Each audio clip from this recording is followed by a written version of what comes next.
Sabi mo'y tunay na sasaya dito. Sagot namin, tugtugan, kantahan. Walang patid na tawanan at kulitan. Huwag mong sabihin radyo, sabihin mo number 1 Energy. Ito ang number 1 06.7 Energy FM. Sa bahay, opisina, kotse, taxi at jeep. What? Tricycle, FX, bus na masigip. Okay, ah. Palengke, internet, plaza, karinderya. Energy FM, nagbibigay sa'yo. Huwag mong sabihin radyo, sabihin mo Number 1. Energy. Pangga, energy kaibigan mo. Pangga, energy ang numero 1. Agad tumano na at isigaw mo. Same, pero iba. Huwag mong sabihin radyo, sabihin mo Energy. Naka-energy na ba ang lahat? Lagi. Ang nag-iisang girlfriend mo sa radyo, DJ Lindsay. Ang pinakamakulit na girlfriend mo sa balat ng radyo. Isa magandang morning sa inyong lahat. Ako pa rin po nag-iisang girlfriend mo sa radio. My name is Lindsay. Makulit, pero may puso. Handang makinig sa mga kwento mo. Alam mo, feeling ko kailangan mo na siyang iwan kasi it doesn't make sense. Ang kwento sa lihim ng liham. Mahal kong Lindsay. Magandang umaga po sa inyong lahat. I'm an avid listener of Energy FM. Itago niyo na lamang po ako sa pangalang Abet ng Mandaluyong. 25 years old at kasalukuyan pong nahihirapan at nasasaktan. DJ Lindsay, kaka-break ko lang po sa girlfriend ko. Ang sakit, pero kailangan ko pong gawin. Bumitaw po ako sa relasyon namin. Magto 2 years na po akong graduate at until today, wala pa rin po akong trabaho. Sinubukan ko pong mag-apply at mag-job hunt.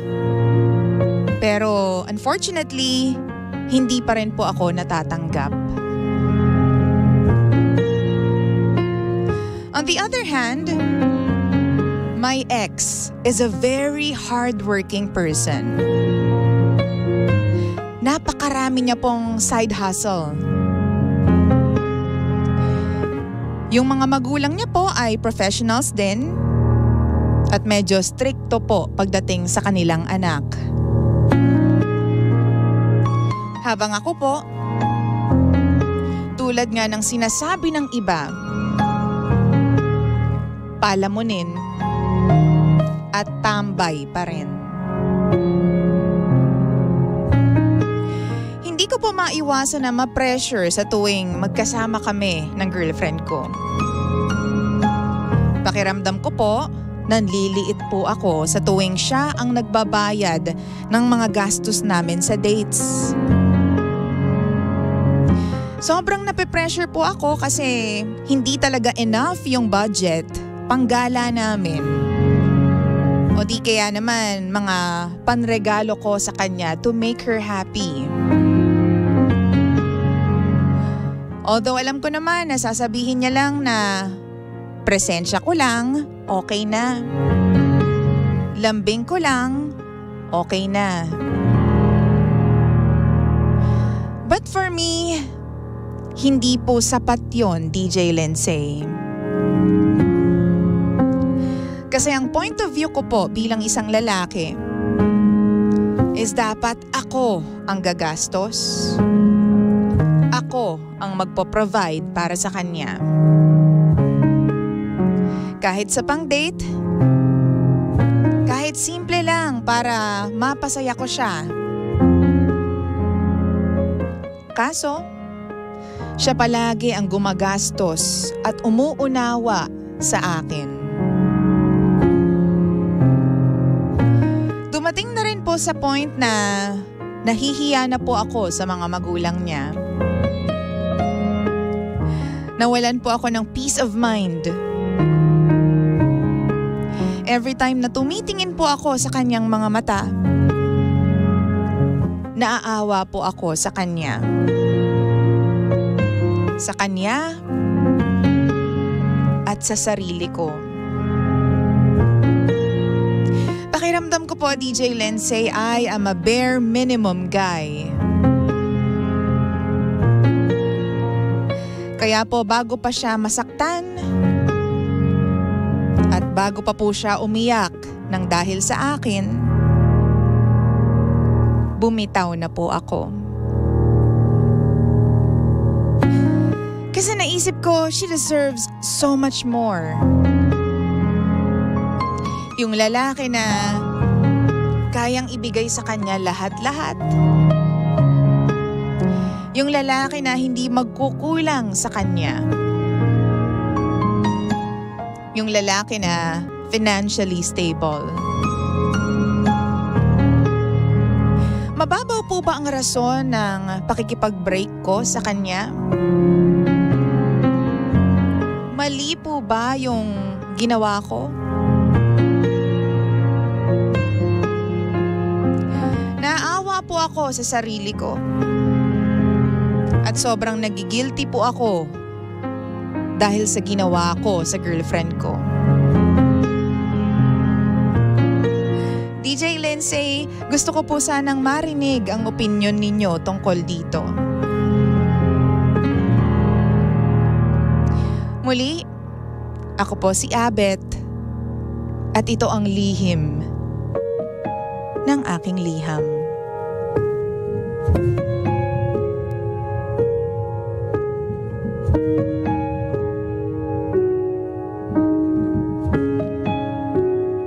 Lihim ng liham.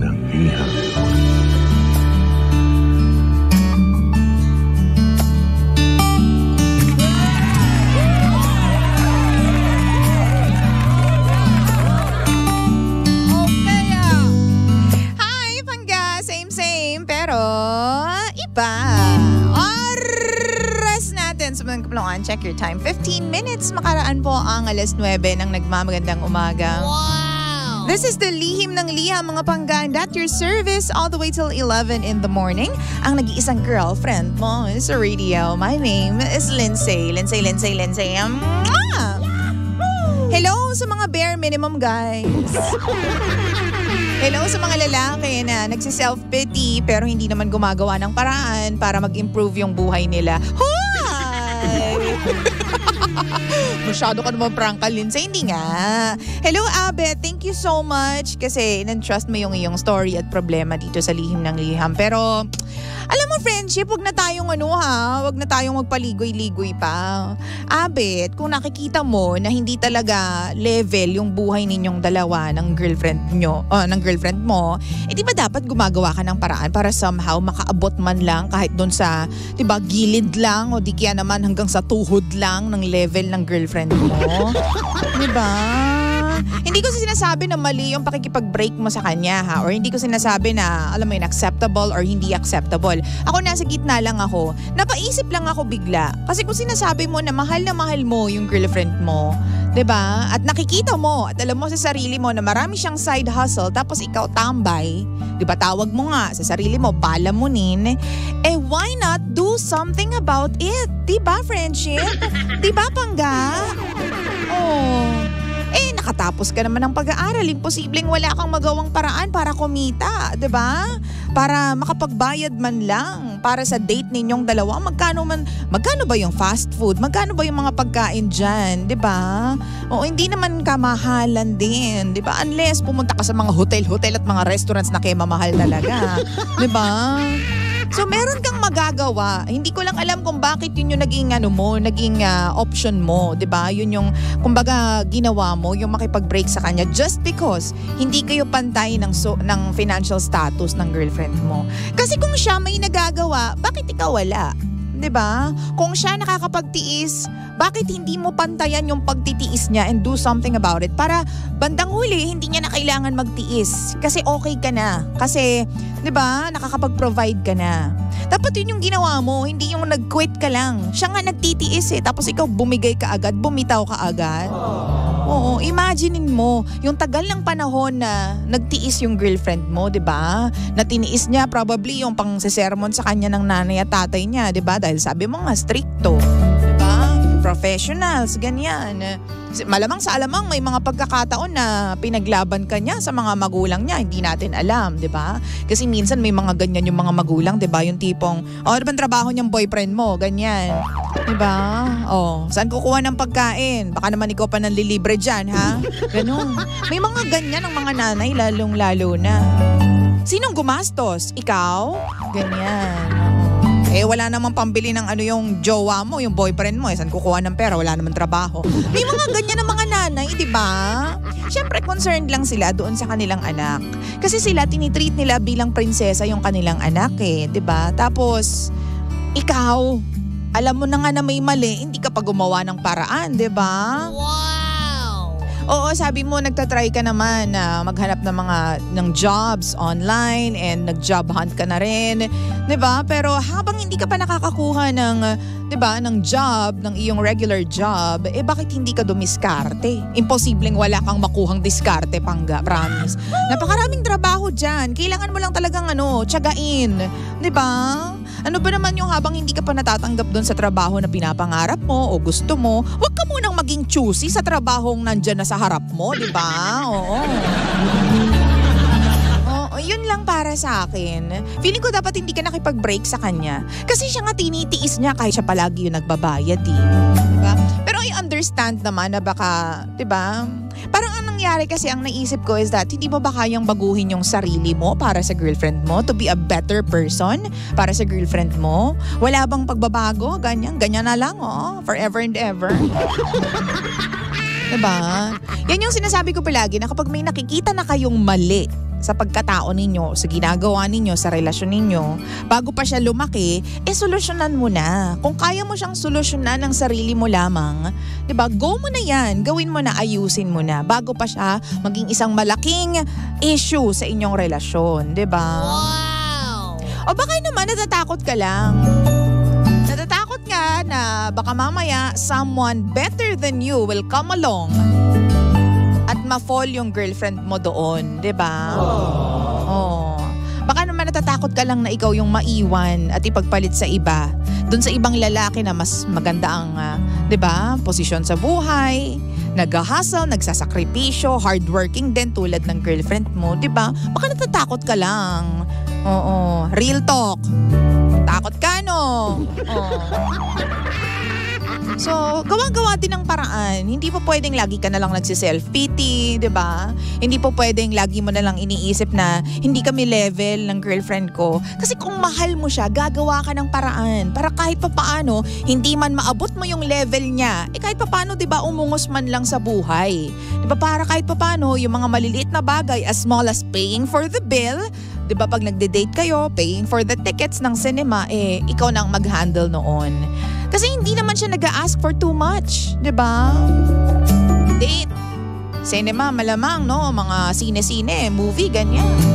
Ano ba naman yung dalhan mo siya ng chocolates, 'di ba? Pag magkikita kayo, isang pirasong bulaklak, 'di ba? Mga ganyang gestures na. Para sa akin lang naman. Naku, ito may naalala na naman ako. Magbo-boil down na naman tayo dun sinasabi ng iba na nagte-trend. 'Di ba? Sabi nga ni Derek Ramsey na talaga naman pong saludo ako kay Derek Ramsey. Wow! Hanggang ngayon napaka-hot pa din. Kung wala kang trabaho, wag ka maghahanap ng jowa at wag ka mag-aasawa kung wala kang trabaho, B. 'Di ba? Kasi wala ka nang trabaho, hindi mo na mapakain yung sarili mo ng maayos, hahanap ka pa ng isa pang bubuhayin. 'Di ba? Na isang mouth na naman to feed, ganyan. Wow! So there. Pero kung nandiyan na siya, 'di ba, at tanggap naman niya yung sitwasyon mo at gumagawa siya ng paraan para maging maayos ang inyong relasyon, nagtitiis siya, pantayan mo yung pagtitiis niya. Gumawa ka ng paraan para maging maayos kayo, di ba? So that in the end or in the long run, hindi niya na kailangan pang magtiis kasi gumawa ka ng pagbabago. Naging better na boyfriend ka, naging better na individual ka for her.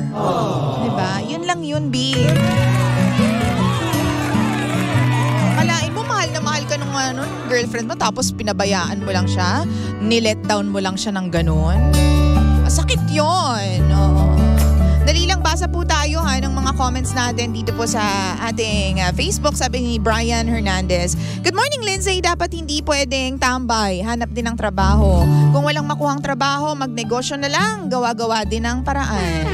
O diba? Sabi naman po ni Alisa Anchoriz, "Hi DJ Lindsay, for me, base doon sa sinabi na kesa umiiyak or masaktan pa siya, iniwan mo na siya. Di ba mas nasasaktan siya doon sa ginawa mo? Kasi hindi naman po ata materialistic yung jowa niyo po.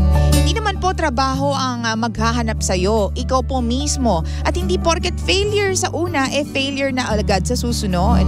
Yan ang tinatawag na nasa tao ang gawa, nasa Diyos ang awa." O diba? Shoutout naman po DJ Lindsay aka Marian ng radyo. Ay, ang taray naman. Uy, nakaka-pressure po. Huwag po tayong ganon, mga pangga. Oo. Sabi pa dito ni Ate Letty, duwag si sender, umayaw na agad, hindi pa nga siya lumalaban. Diba? Sabi ni Ate Rosie, 2024 na abet, baka ito na yung year na makahanap ka ng trabaho. Who knows? Malay mo, diba? O sabi naman po ni Jovan Friles, dapat yung mag-apply na lang siyang Uy, wag ganon. Sabi ni RJ Kim, ego ng lalaki. Ha ha ha. Diba? Mga ganyan kasi mga lalaki na dapat you should provide. Paano magpo-provide kung wala namang pera? Gawa ng paraan para magkapera so that you guys can provide. Diba? Sabi ni Arch, Happy New Year, DJ Lindsay. Happy New Year, friendship. Wishing you more happiness and success in 2024. Regarding sa letter sender, sorry, but self-pity won't get you anywhere. Hearing what you said, dapat gumawa ka ng sariling diskarte mo para hindi ka ma-feel inadequate, diba? Tinanggap ka man niya, pero sana sinuklian mo ng effort. Real talk na lang talaga, dude. Diba? Totoo naman. Para hindi mo na-feel that, you are less of a boyfriend. Oo. Diba dapat gumawa ka nga ng paraan. Naiintindihan ko na minsan siguro may inferiority yung mga tao. So, kaya hindi sila agad nakakakuha ng trabaho. Pero, alam mo, tulad nga ng sinabi ni Arch, yung self-pity, yung pagtingin mo ng maliit sa sarili mo, won't get you anywhere. Lalong-lalo na hindi titino ang relasyon mo kung ganyan lagi ang mindset mo. Dapat, ang mindset mo, pangga, laban lang ng laban. Oo. Hanggat may lakas ka, hanggat bata ka, 25 years old ako, hanggat bata ka, lahat ng trabahong pwede mong pagkakitaan, i-grab mo, sinasabi ko sa'yo. Ay, hanggat bata ka at able ka, lahat ng pwede mong pagkakitaan, sunggaban mo, pangga, sinasabi ko sa'yo. Oo. Kasi mahirapan ka man ngayon, pagdating ng panahon, pag medyo matanda ka na, relax ka na lang. Makinig ka sa sinasabi ng mga matatanda, yung mga nauna na sa'yo, na mag-invest ka sa ganito, gumawa ka ng paraan para sa ganito, para pagdating ng panahon, meron kang mga pagkakakitaan. Makinig ka sa kanila, pag-uusapang kita, ganyan. Wow! Kasi promise yung mga binibigay sa'yo na, tawag dito, mga sinesermon sa'yo, binibigay sa'yo yung pangaral ng mga matatanda. Ito yung mga bagay na hindi nila nagawa nung bata pa sila. Na sana if they can just turn back time, gagawin nila ulit yon. Diba? Kasi maganda yung output no? Hindi nila nakita na sa future may ganito, ganyan. Alam mo ako, ito share ko lang sa mga yuppies po na nagtatrabaho na ngayon na feeling nila, hindi nila alam kung saan nila ilalagay yung sweldo nila. Nauubos na lang ng nauubos. Sorry na medyo lalayo tayo sa topic natin kay Abet. Sorry na Abet, pero makinig ka na rin para masaya. Sa mga kabataan ngayon na talagang nauubos yung pera, kakagala, gimmick, ganyan, mag-invest na lang kayo if I were you. Ang daming mga pabahay dyan, na babayaran mo lang buwan-buwan. Tas idaanin nyo sa mga kung ano-anong organization para mas magaan. Mag-invest kayo sa mga pabahay. Kung kaya ninyong kumuha ng 2 pinto, o kumuha kayo ng 2 pinto, oo. Kasi alam mo, pagdating ng panahon, tas sa'yo na yan, natapos na ang bayarin, paupahan mo, diba? Habang pagkakuha mo, paupahan mo na siya. Kapag na-construct na, paupahan mo na. Habang alam mo yun, para habang binabayaran siya, yung umuupang bumabayad doon, tas ikaw, chillax ka lang. Nagigets niyo po yung sinasabi ko? Wow! Ito yung bagay na sana pala pinakinggan ko noon na ina-advise sa akin ng tatay ko. Na kumuha ka ng bahay, dyan sa mga pabahay dyan, tapos paupahan mo para pagdating ng panahon may sarili ka ng bahay o di kaya naman pwede mong paupahan pa rin, 'di ba? Oo, in the future. Para meron kang income. Sakaling matapos man ang pagbabayad dyan, o di yung natitira na sa'yo, o yun na yung ano mo, yun na yung kita mo, extra, 'di ba? Yun lang para sa akin, no? Abet, gawa-gawa ng pagkakataon or ng chance para kumita at kung talagang mahal na mahal mo siya, balikan mo siya, pero bago mo siya balikan, baguhin mo yung mindset mo, ayusin mo yung sarili mo. Oo, hindi mo kailangan sobrang maging financially stable agad kasi 25 ka pa lang. Oo, malabo pa yung financial stability na yun. Sinasabi ko sa'yo, it will come to you. Pero sa ngayon, gawa-gawa ka rin ng paraan para kumita muna, diba? Ayusin ang sarili mo so that you can be a better boyfriend sa susunod na relasyon mo. O kung gusto mong, diba, ma-win yung heart ulit ng ex mo, and then do that, diba? Para maging better boyfriend ka, diba? Yun lang yun. Panindigan mo kasi yung mga promises mo sa girlfriend mo nung una pa lang kayong nagkakilala. Yun yung pinaka-importante dyan. Yung tipong hindi kita sasaktan, hindi kita pahihirapan, hindi kita paiiyakin. Paninindigan kita.